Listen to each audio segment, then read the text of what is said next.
Rappelons que si ça touche des femmes aussi, c'est pour que ça touche des hommes. Ça veut dire que les hommes de pouvoir qui côtoient ces femmes, si tant est qu'elles ne soient pas opérées, alors ils sont gays, alors ils sont peut-être pénétrés. Et là on voit encore apparaître l'idée du complot ou du lobby LGBT. Alors aujourd'hui, on va revenir sur une affaire qui a été surmédiatisée, une affaire que l'on a vue partout et que vous n'avez pas pu rater. Les accusations à l'encontre de Brigitte Macron. Donc depuis 2021, Brigitte Macron est soupçonnée, est accusée d'être en réalité un homme. On lui a même assigné un nouveau nom, Jean-Michel Trogneux, et ça a été relayé absolument partout, notamment à l'international où la militante complotiste Candace Owens en a un peu fait son cheval de bataille. Alors ces accusations ont même mené à des condamnations. En France, 10 personnes ont été condamnées de 4 mois de prison avec sursis à 6 mois ferme pour harcèlement moral aggravé. Et aux États-Unis, eh bien une procédure est engagée contre cette même Candace Owens. Bon là, vous êtes sûrement en train de me dire à quoi bon revenir dessus, la justice est passée, c'était il y a longtemps, etc., etc. Mais pas exactement, car quelque chose reste toujours remis en question, c'est le caractère transphobe de l'affaire. Parce que dans tous les médias, ou presque, vous l'avez peut-être remarqué, on parle de rumeurs, d'accusations transphobes. Et pour beaucoup, c'est un non-sens total. Puisque Brigitte Macron n'est pas trans, comme vous nous l'assurez, alors pourquoi la rumeur serait transphobe? Alors voilà le discours qu'on peut lire un peu partout, notamment sur les réseaux sociaux et bien évidemment sur notre bon vieux X. Et donc j'ai logiquement souhaité en savoir plus sur tout ça et je suis allé à la rencontre d'Arnaud Alessandrin, qui est sociologue du genre, et on a pu aborder de nombreux traits de cette affaire dans laquelle je vous propose donc de plonger aujourd'hui. Alors d'abord, revenons donc sur cet argument principal. Pourquoi considère-t-on cette rumeur comme transphobe alors qu'elle n'est pas dirigée vers une personne trans? Il y a énormément de tweets là-dessus, et pour Monsieur Alessandrin, eh bien la réponse est pourtant plutôt claire. D'abord, rappelez qu'il n'y a pas eu qu'une seule plainte, il y en a eu deux. La première qui concernait tout ce qui relève juridiquement du harcèlement, et la seconde qui relève de la vie privée et du non-respect de la vie privée. Donc on n'est pas sur les mêmes critères juridiques.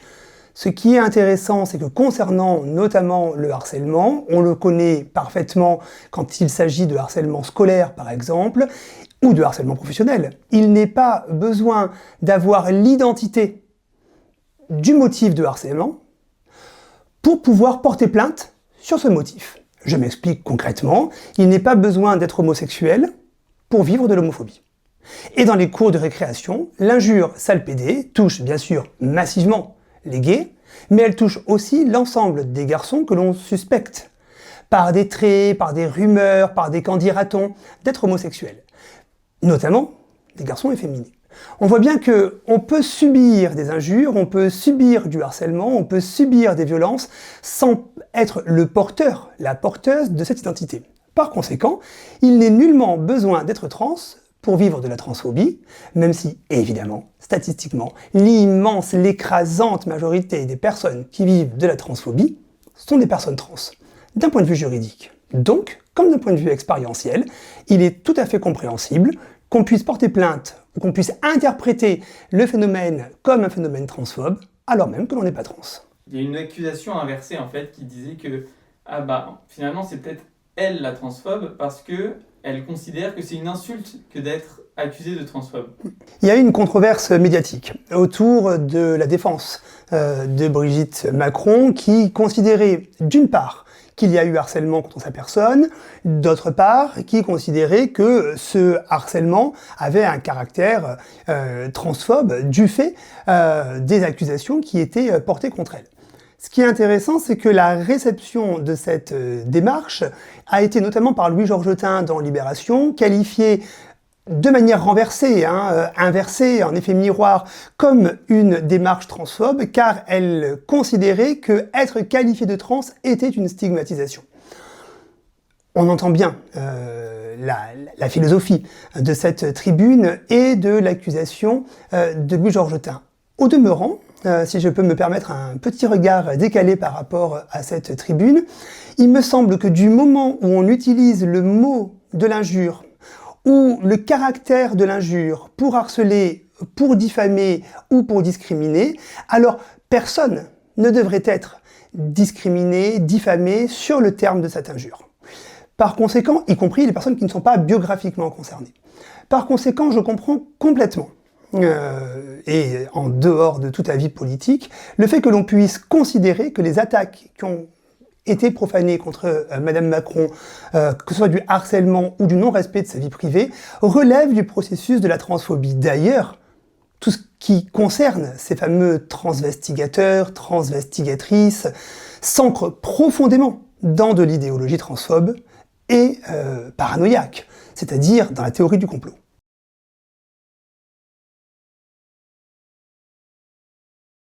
Vous avez mentionné le terme transvestigation. Est-ce que tout simplement on peut expliquer ce terme à beaucoup qui, je pense, ne le connaissent pas?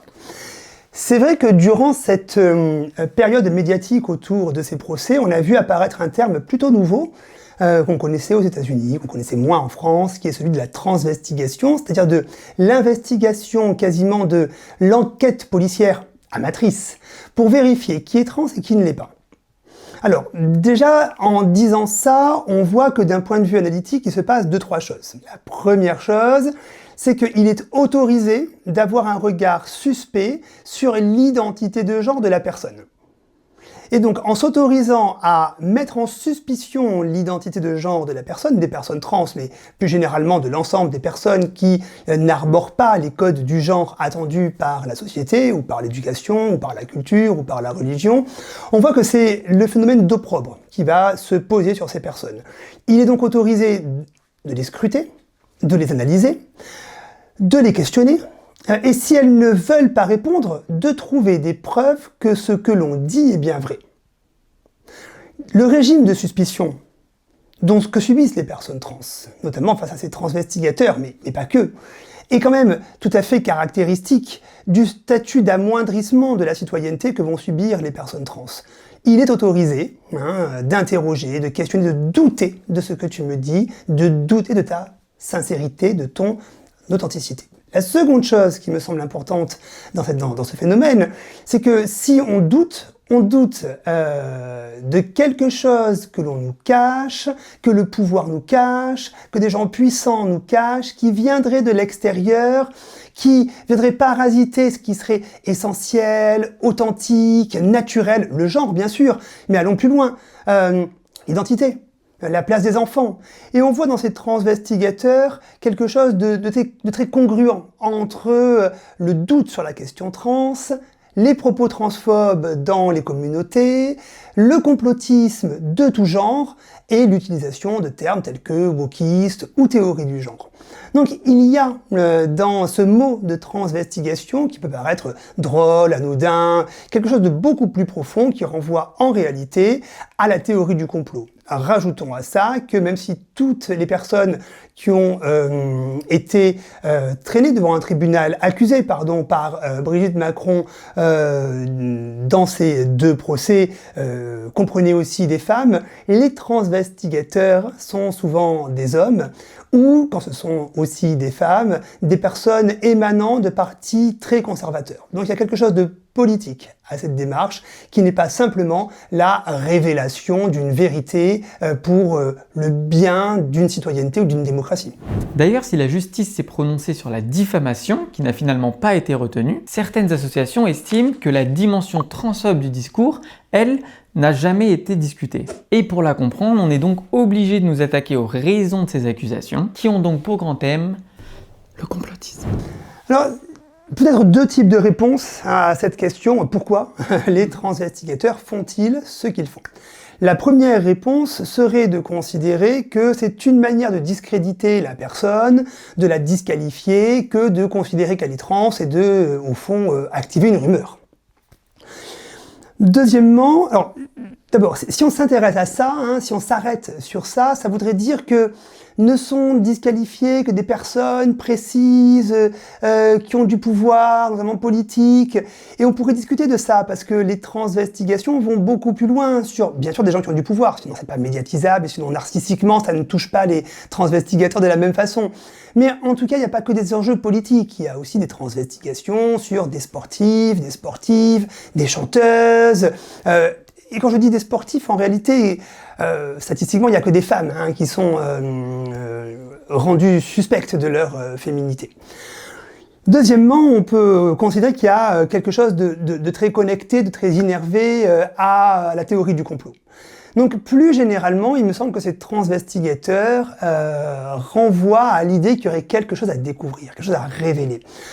Comme s'ils étaient dotés d'un pouvoir, d'une capacité ou d'une énergie qui rendrait ces lettres de noblesse à la démocratie. On ment au peuple. Et donc si on ment au peuple sur des choses aussi intimes, aussi essentielles, aussi inamovibles que le sexe, parce qu'on ne peut pas mentir sur le sexe, pense-t-il et pense-t-elle, alors on peut mentir sur tout. Et on voit bien que rentrer par la porte de la transidentité, c'est la voie royale pour décliner, dérouler l'argumentaire du complotisme, alors ils peuvent nous mentir sur tout le reste. Les vaccins,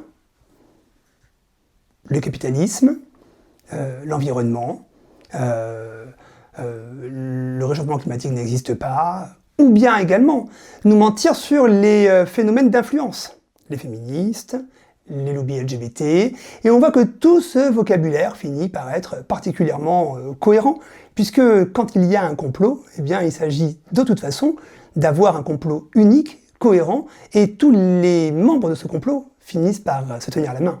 Et donc voilà qu'on entre dans une partie intéressante où pour Monsieur Alessandrin, eh bien l'accusation porte évidemment un narratif LGBTophobe, un narratif transphobe. Ce moment médiatique et politique autour de la transidentité suspectée de Brigitte Macron, elle souligne quelques éléments qui dépassent le cadre de Brigitte Macron et de la transidentité. D'abord, elle dépasse le cadre de Brigitte Macron, car s'il est autorisé de rendre suspecte une identité trans, alors pas, il est autorisé de rendre suspect toutes les identités de genre qui débordent ou qui sont dissonantes par rapport aux normes attendues. Donc là, ça concerne toutes les personnes trans, et pas simplement des femmes de pouvoir. Deuxièmement, ça déborde la question trans, au-delà du cas de Brigitte Macron, parce que ce qui est en jeu également, c'est que si ces femmes sont trans et ne le disent pas, alors on nous cache quelque chose, alors il y a un complot, alors il y a un lobby au cœur de l'État. Et vous voyez ici le parallèle avec des expressions comme l'État profond. Il se trame quelque chose dans l'État qui ment aux citoyens et aux citoyennes. Et puis, rappelons que si ça touche des femmes aussi, c'est pour que ça touche des hommes, leurs maris. Ça veut dire que les hommes de pouvoir qui côtoient ces femmes, notamment leurs maris, si ces personnes sont trans, si tant est qu'elles ne soient pas opérées, alors ils sont gays. Alors ils sont peut-être pénétrés. Alors ils sont homosexuels. Et là, on voit encore apparaître l'idée du complot ou du lobby LGBT. Donc la disqualification par la transidentité est une disqualification des femmes de pouvoir, une disqualification de toutes les personnes trans, une disqualification de toutes les personnes LGBTQIA+. On voit donc que ça déborde très considérablement du cas de Brigitte Macron. Et peu importe finalement la vérité, parce que ça a été démenti énormément de fois, même les autres affaires, que ce soit encore une fois Michel Obama, etc., ça a été démenti, et pourtant, à chaque fois, ça se répète. C'est le principe de la rumeur, de toute façon, que plus on la dément, plus elle s'alimente. Et puis deuxièmement, on voit que ce qui importe ici, ce n'est pas le vrai du faux. Ce qui importe, c'est de jeter un regard de suspicion. Il est possible de douter de certaines populations, de leurs intentions cachées. Et on voit bien que douter de l'intention cachée des gens, ça concerne toujours les minorités. Les migrants, qu'est-ce qu'ils font là? Les personnes trans, le sont-elles vraiment? Les personnes grosses, veulent-elles vraiment maigrir? Et donc c'est toujours des corps, pour le dire, comme avec mes collègues Marielle Toulz ou Brigitte Estève Belbeau, des corps du débord, des corps du dégoût, des corps qui sont insaisissables et sur lesquels le regard de la suspicion, c'est-à-dire du traitement différencié et inégalitaire, devient, aux yeux des transinvestigateurs, légitime. Mais donc, il reste une question. Comment une telle rumeur a pu dépasser les cadres complotistes pour se répandre dans la société, pour se répandre sur les réseaux sociaux, voire même dans des médias? Quand on taquine Brigitte Macron sur sa nature biologique, ce n'est pas transphobe. C'est pour déceler si oui ou non il y a un mensonge d'État et une usurpation d'identité. Eh bien, pour Monsieur Alessandrin, il s'agit en réalité d'une forme de banalisation qui est déjà bien présente dans la société. Bien sûr, ça ne concerne pas que la sphère complotiste. Il suffit d'aller sur Twitter, pour les plus anciens sur Facebook, ou sur d'autres réseaux sociaux, ou dans la presse, pour être tenu au courant de ce complot. D'ailleurs, des médias mainstream, France Inter, Libé, Le Monde, s'en sont fait l'écho. Donc fatalement, ça déborde de la sphère du complotisme, et c'est d'ailleurs un des effets des complotistes, que de narcissiquement se trouver au centre des débats politiques ou d'actualité, ce qui les rassure sur leur utilité sociale ou démocratique. Mais peut-être que ces débordements, ils sont plus lisibles du côté d'une sorte de banalité. Bien sûr, il y a eu Brigitte Macron. Bien sûr, il y a eu cette médiatisation. Mais au fond, ne sommes-nous pas toutes et tous, parfois, des transvestigateurs et des transvestigatrices à notre mesure? À la machine à café, il paraît qu'elle est trans. T'as vu ses mains? Tiens, elle n'avait pas une glotte avant, sa voix était un peu grave. Elle n'a pas un peu de pilosité, ou il est particulièrement efféminé, ou très petit pour un homme. Bref, on voit que la transidentité a toujours été perçue, et d'ailleurs définie médicalement, comme suspecte. Qu'est-ce que l'individu nous cache? N'a-t-il pas une autre maladie? N'est-il pas homosexuel? Ne nous ment-il pas ou ne nous ment-elle pas sur autre chose? Et nous-mêmes, alors peut-être pas vous, peut-être pas maintenant, mais on connaît sûrement autour de nous des gens qui, pour le dire banalement, à la machine à café, au travail, vont, sans aller jusqu'à la rumeur, sans aller jusqu'au harcèlement, se poser la question de l'identité fondamentale, essentielle, fixe, définitive de la personne, notamment sur son genre. C'est pourquoi, quand on parle de débordement de la sphère complotiste, on en voit quelques exemples, notamment sur Nova, où il y a eu une sorte de mise en humour de ça, qui en fait révélait une critique du couple Macron, mais ça veut dire aussi une répétition de cette rumeur, ce qui est quand même d'un point de vue philosophique très compliqué, quand on sait que la rumeur peut être qualifiée de transphobe, de la répéter même pour en rire. Mais au-delà de ça, nous participons, ou nous avons participé, ou nous connaissons des gens qui participent de ces toutes petites microscopiques transvestigations. Et si pour certains ça s'est autorisé, alors c'est autorisé pour tout le monde. C'est une sorte de voyeurisme en fait commun à tous. C'est peut-être plus que du voyeurisme. C'est cette idée qu'il nous est autorisé, parce qu'il est légitime, de rendre suspectes des identités. Okay. Donc j'allais aborder justement le fait qui en est la cible. En fait, vous l'avez dit, c'est pas seulement les femmes de pouvoir, parce qu'on a vu par exemple il y avait Kamala Harris, Michelle Obama, Angela Merkel, etc. Mais quotidiennement dans la vie de tous les jours, en fait, tout le monde en est peut-être victime. Deux poids, deux mesures. Peut-être qu'au quotidien, les personnes trans sont quasiment toutes victimes de petites transvestigations. Le voisinage, les relations sociales, professionnelles. Mais aussi, il convient de noter que du côté des femmes de pouvoir, pour le dire ainsi, ou des femmes puissantes, on a toujours le même profil. Plutôt des femmes de gauche, portant un discours du côté de la diversité ou de l'émancipation. C'est-à-dire qu'on est dans un moment politique où tout discours relevant de la diversité, de l'émancipation ou de l'égalité est pensé comme suspect. Particulièrement lorsqu'il est tenu par une femme de pouvoir qui pourrait avoir une influence à l'égal des hommes. Et là, peut-être qu'il faudrait connecter, et les sciences de l'information et de la communication parviennent à le faire assez bien, le complotisme du masculinisme. Comment tout simplement sensibiliser et comment est-ce qu'il y a une solution pour éteindre tout ça?